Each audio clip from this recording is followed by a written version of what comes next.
Her name was Elizabeth Short. But most people don't know that name. They know her by another, the Black Dahlia. It's a name that sounds like a pulp novel or an old Hollywood movie. And in a way, that's what her story became. A dark, unsolved mystery set against the backdrop of post-war Los Angeles. The name has so much power, it often erases the person. It replaces a real life with a ghost story. But she was real. She was a young woman with hopes and problems just like anyone else. Her life was short and often difficult. And to understand the mystery of her death, you first have to understand the reality of her life. A life that was far more complicated and far more ordinary than the legend suggests. Elizabeth was born in Boston, Massachusetts in 1924. Her family lived in a suburb called Hyde Park.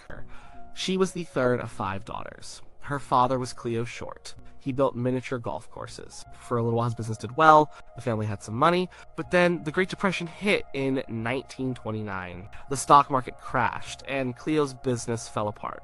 One day in 1930, his car was found abandoned on a bridge. Everyone assumed the worst. They thought he had jumped into the river and killed himself.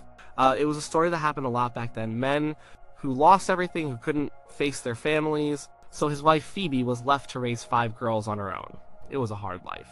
They didn't have much. Phoebe worked as a bookkeeper. The girls pitched in. Elizabeth, or Beth as her family called her, was a sickly child. She had bad asthma and bronchitis. The cold New England winters were hard on her lungs. When she was a teenager, a doctor suggested she spend the colder months in a warmer climate. So during the school year, she would stay in Massachusetts. But in the winter, her mother would send her down to Florida to live with family friends. This started a pattern in her life, a pattern of moving, of not staying in one place for too long. She was always going somewhere else. It made her restless, and it made her good at meeting new people, at fitting in just enough to get by before moving on again. She loved movies. That was her escape. She would spend hours at the local theater watching the glamorous lives of Hollywood stars. She worked as an usher for a while. She saw how movies could transport you to another world. A world where people were beautiful and their problems were solved in 2 hours. She dreamed of being a part of that world. She was a pretty girl. She had pale skin, blue eyes, and dark hair that she often wore up. People noticed her, and she noticed them noticing. Then came a shock.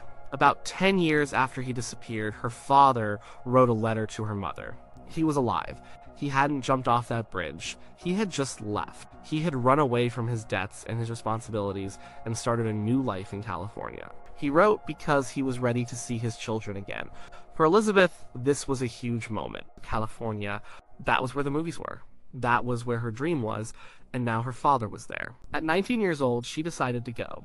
In late 1942, she took a train across the country to live with a father she barely knew. He was living in Vallejo, near San Francisco. The reunion did not go well. Cleo was a stern man. He expected his daughter to be a quiet housekeeper. He wanted her to cook and clean and stay home. But Elizabeth was not a quiet girl. She was 19, she was restless and full of dreams. She wanted to go out, she wanted to meet people, she wanted to live her life. They fought constantly. After just a few months, he kicked her out. She was alone in California. She worked a job at a military base post exchange. She then drifted south to Santa Barbara, and there she got into her first real trouble. In September 1943, she was arrested for underage drinking at a bar. She was only 19. The police took her mugshot. It's a famous photo now. In it, she doesn't look like a criminal. She looks like a sad, defiant kid. Because she was a minor, the authorities decided to send her home, so she was put on a bus back to Massachusetts. Her first attempt at a California life had failed completely, but she didn't stay home for long. The pattern started again. She went back to Florida. She worked as a waitress. The country was in the middle of World War II. The towns were full of soldiers and airmen, young men in uniform who were far from home. And Elizabeth was drawn to them. She was charming and attractive, and she liked the attention. She dated a lot. She received letters and money from men stationed all over the country and overseas. Some people have used this part of her life to paint her as a promiscuous woman, someone of loose morals. But the reality was likely more complicated. For a young woman with no money and no real home, these relationships were a form of currency. They were a way to get a meal, a place to stay for a few days, a little bit of security in an uncertain world. And maybe it was also about connection. These were young people in a world at war, all of them a little lost. During this time, she met someone who seemed different.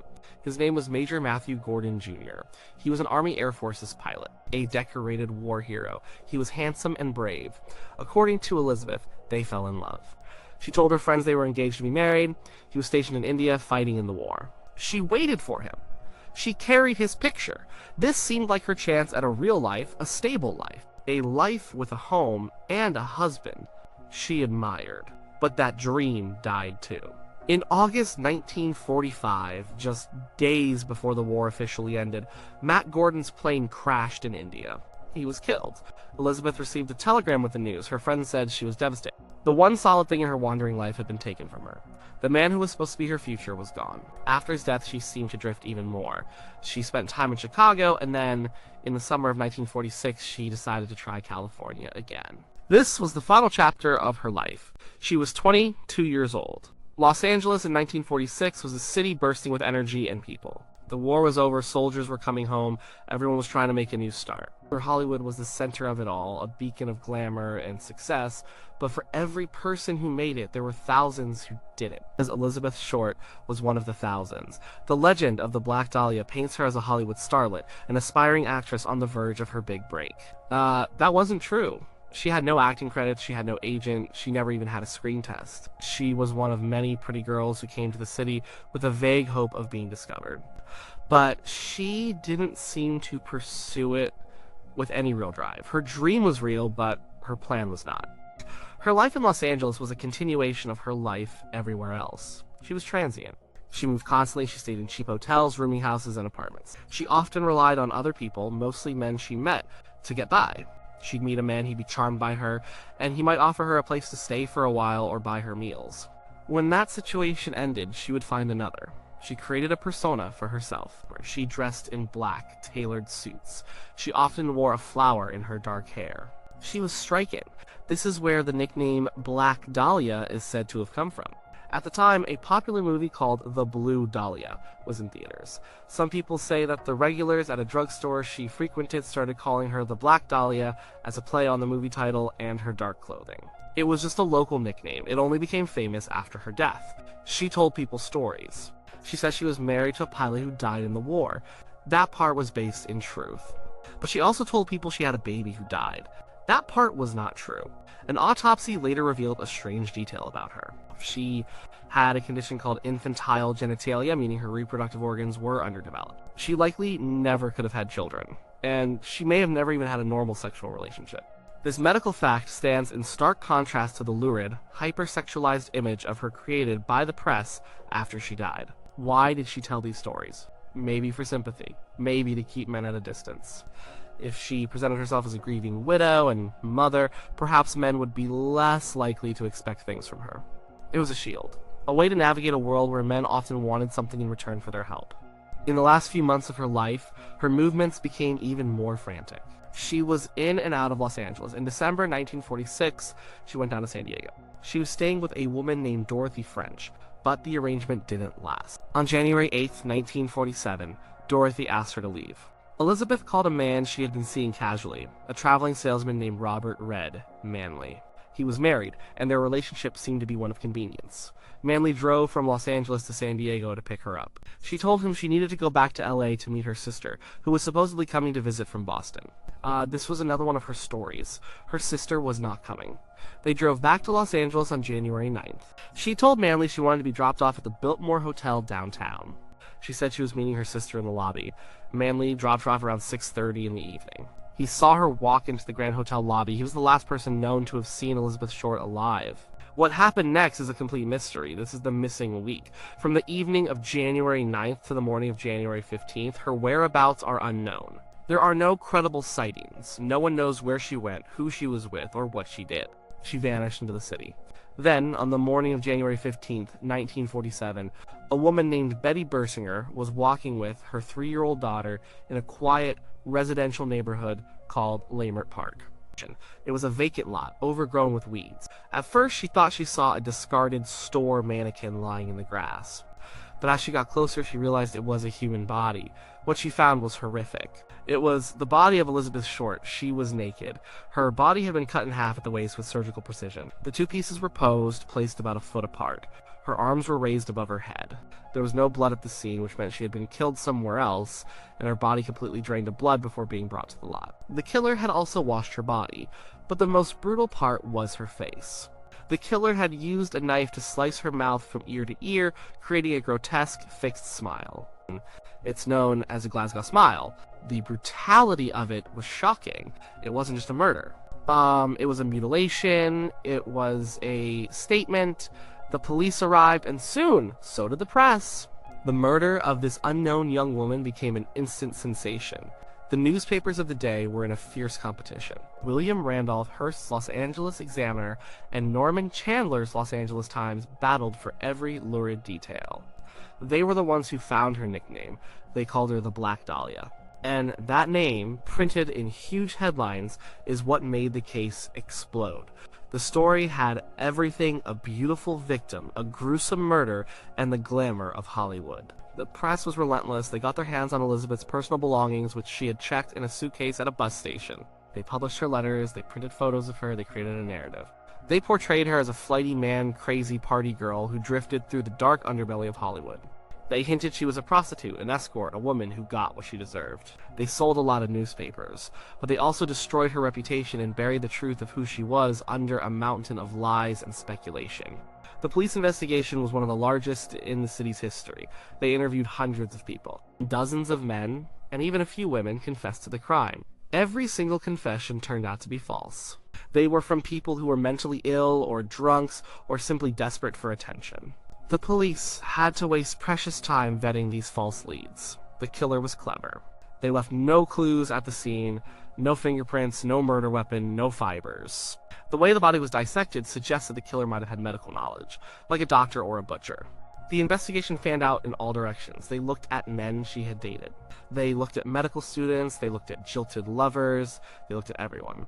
Over the years, a few key suspects have emerged. One of the most famous is a man named George Hodel. He was a prominent Los Angeles doctor. He was a brilliant man, but also had a dark side. He was known for hosting wild parties and was a prime suspect in his own secretary's death. His own son, Steve Hodel, a retired lab detective, became convinced his father was the Black Dahlia killer. He has written several books laying out a compelling, though circumstantial, case. He claims his father had the surgical skills, the sadistic personality, and that police even had him under surveillance at the time, but botched the investigation. But there was never enough evidence to charge him. Another suspect was a man named Leslie Dillon, an aspiring writer who contacted the police with theories about the case. He knew so many details that he eventually became a suspect himself. But again, nothing could be proven. The list of suspects is long. It includes hotel bellhops, small-time criminals, and powerful Hollywood figures. The truth is, we will probably never know for sure. The Black Dahlia case was never officially closed. It remains one of America's most famous unsolved murders. But why? Why does this one story still haunt us so many decades later? Part of it is the sheer brutality of the crime. The way she was killed was so personal, so full of rage. It's hard to comprehend. Part of it is the setting.